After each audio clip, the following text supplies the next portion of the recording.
샬롬. 오늘도 복된 수요일입니다.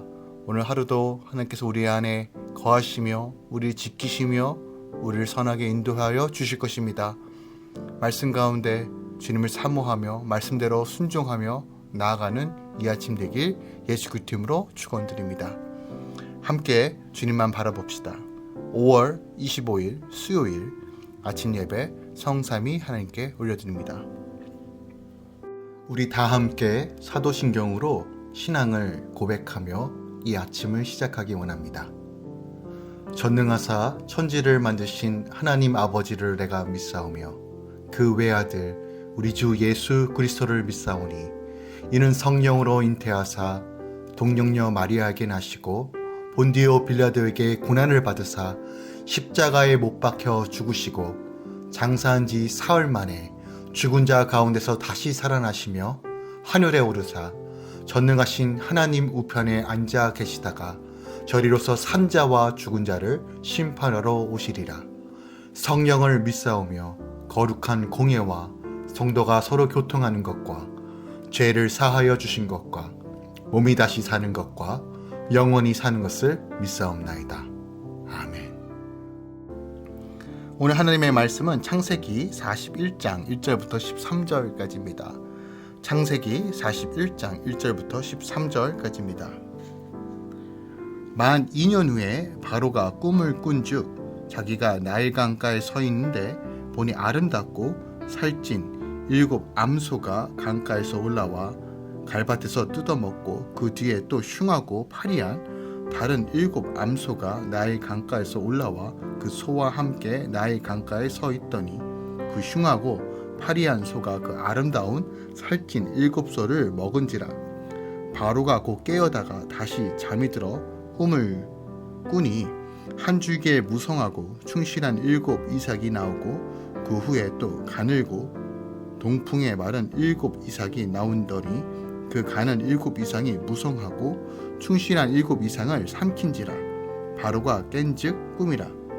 아침에 그의 마음이 번민하여 사람을 보내어 애굽의 점술가와 현인들을 모두 불러 그들에게 그의 꿈을 말하였으나 그것을 바로에게 해석하는 자가 없었더라. 술 맡은 관원장이 바로에게 말하여 이르되 내가 오늘 내 죄를 기억하나이다. 바로께서 종들에게 노하사 나와 떡 굽는 관원장을 친위 대장의 집에 가두셨을 때에 나와 그가 하룻밤에 꿈을 꾼즉 각기 뜻이 있는 꿈이라. 그곳에 친위 대장의 종된 히브리 청년이 우리와 함께 있기로 우리가 그에게 말하매 그가 우리의 꿈을 풀되 그 꿈대로 각 사람에게 해석하더니 그 해석한 대로 되어 나는 복직되고 그는 매달렸나이다. 아멘. 하나님의 말씀입니다. 오늘 본문에서는 요셉의 운명을 최종 결정짓는 그 세 번째 꿈에 대한 이야기, 곧 바로의 꿈 사건이 기록하고 있습니다.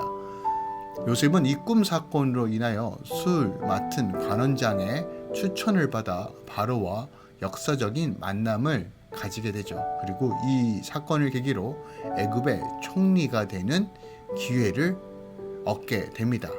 그러므로 본문은 요셉을 통해 이루고자 하시는 하나님의 뜻이 최종 성취 단계에 이르렀음을 보여줌과 동시에 하나님의 뜻은 반드시 이루어진다는 것을 오늘 우리에게 보여주고 있는 것입니다. 오늘 본문을 통해서 우리가 더 깊이 묵상해야 될 내용들을 살펴보겠습니다. 먼저 1절 말씀 보겠습니다. 만 2년 후에 바로가 꿈을 꾸었다라고 기록하고 있습니다. 이는 술 맡은 관원장과 떡 굽는 관원장의 꿈이 각각 성취되어 술 맡은 관원장은 복직되고 떡 굽는 관원장은 처형된 지 만 2년이 되었다는 것입니다. 이때는 요셉이 꿈을 꾸고 형들에 의해 애굽으로 팔려온 지 13년이 되는 해요. 그의 나이가 이제 30세가 되는 해입니다. 어떻게 보면 요셉이 자신이 꾸었던 꿈이 단지 헛꿈이지 않았을까라고 할 정도로 이건 내가 잘못된 꿈이었구나, 그냥 헛된 꿈이었구나 라고 인정해도 될 만큼 충분한 시간이 흐를 때입니다. 30세가 된 요셉에게는 그 꿈이 성취될 수 있는지 어떠한 여지도 남아있지 않은 상태입니다. 그는 그저 감옥에 갇힌 죄수일 뿐입니다. 이처럼 요셉이 완전히 절망적인 상황 가운데 빠져 있을 때 드디어 하나님의 뜻은 이루어지기 시작합니다.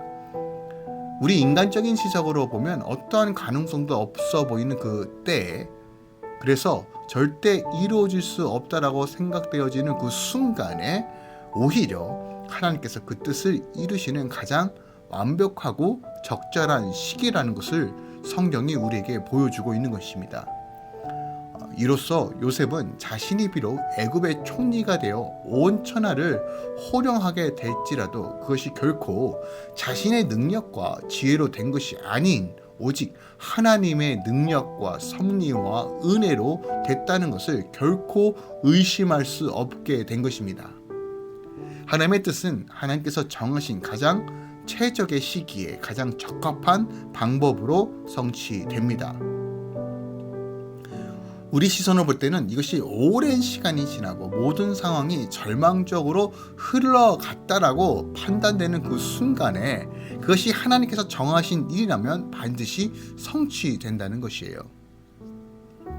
오늘 이런 하나님의 일하심은 성경 곳곳에서도 발견할 수 있습니다. 대표적으로 아브라함을 봅시다. 아브라함에게 자식에 대한 약속을 하셨음에도 불구하고 100세가 되기 전까지 아브라함은 그 어떤 자녀도 자신의 씨에서 낳을 수가 없었습니다. 하지만 하나님의 약속대로 아들 이삭을 100세에 얻게 됩니다.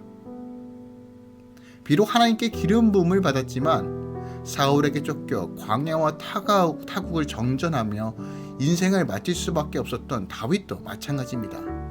하나님께서 정하신 때가 되었을 때 하나님 뜻대로 그는 유다와 온 이스라엘 왕이 되었습니다. 성경이 무엇을 말해주고 있습니까? 하나님의 때와 우리의 때가 다르다는 겁니다. 우리에게 필요한 건 무엇입니까?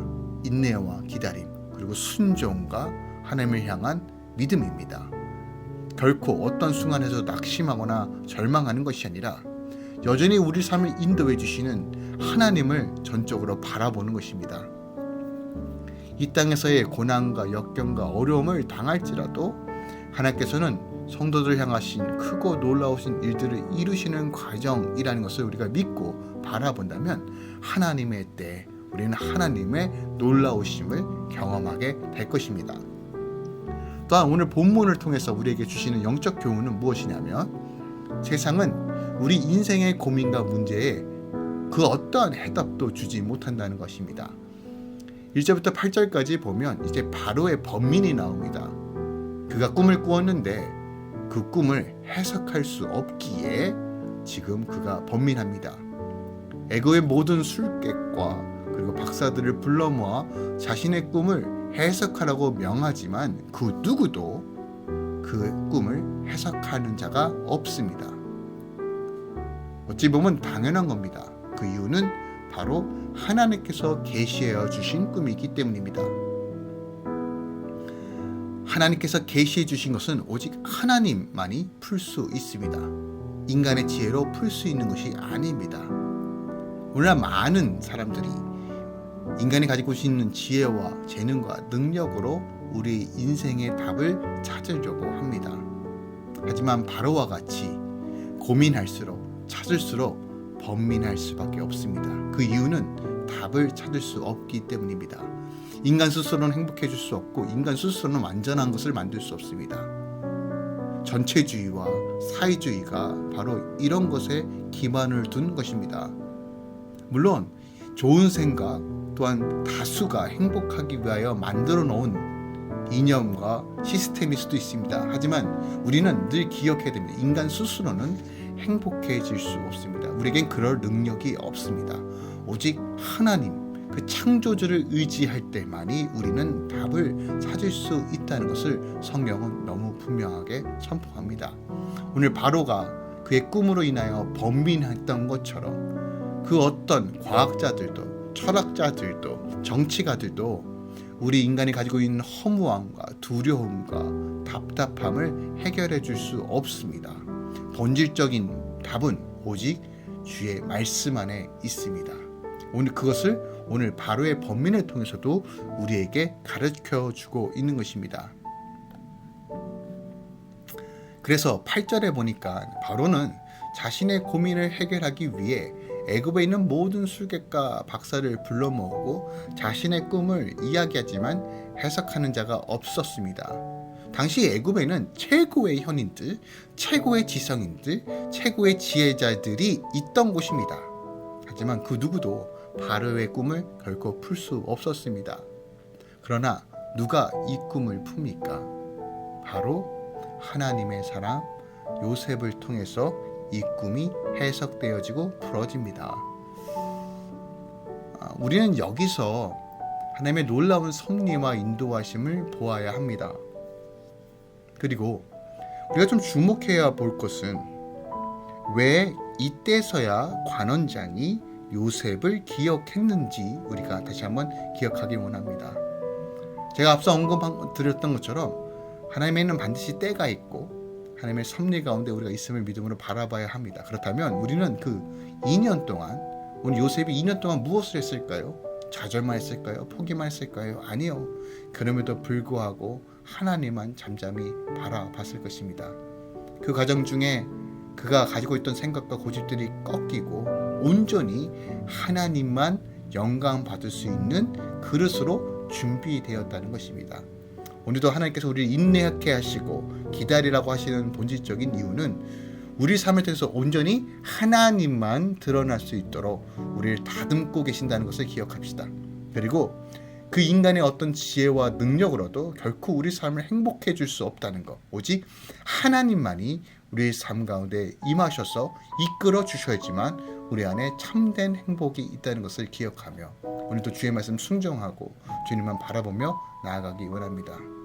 하나님의 은혜로 채우고 하나님의 말씀을 사모함으로 나아갈 때 하나님께서 우리 삶을 복되게 인도해 주실 것입니다. 기도하겠습니다.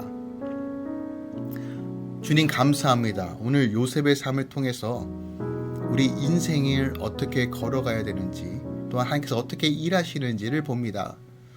지금 내 상황이 이해가 되지 않고 지금 내 상황이 해석이 되지 않고 내 상황을 받아들이기조차 힘겨워하는 순간들이 있습니다.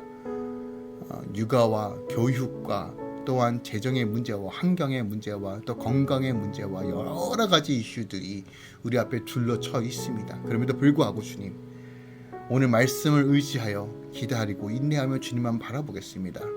요셉을 선하게 인도하셨던 것처럼 이 모든 것들이 이스라엘의 역사 가운데 하나님의 섭리와 그 뜻 가운데 있었다는 것을 창세기 통해서 우리가 봅니다.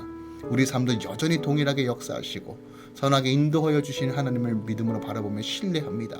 포기하지 않겠습니다. 주님만 바라보며 기도하며 믿음으로 걸어가겠습니다. 주여 우리를 도우시고 하나님 이 시즌에 다시 한번 하나님을 의지함으로써 누릴 수 있는 하나님의 참된 안식과 평화로 충만케 채워주시옵소서. 이제는 우리 주 예수 그리스도의 은혜와 우리 하나님 아버지의 놀라우신 사랑과 성령님이 내주셨던 충만 역사하심이 이제부터 영원까지 함께 있을지어다. 아멘.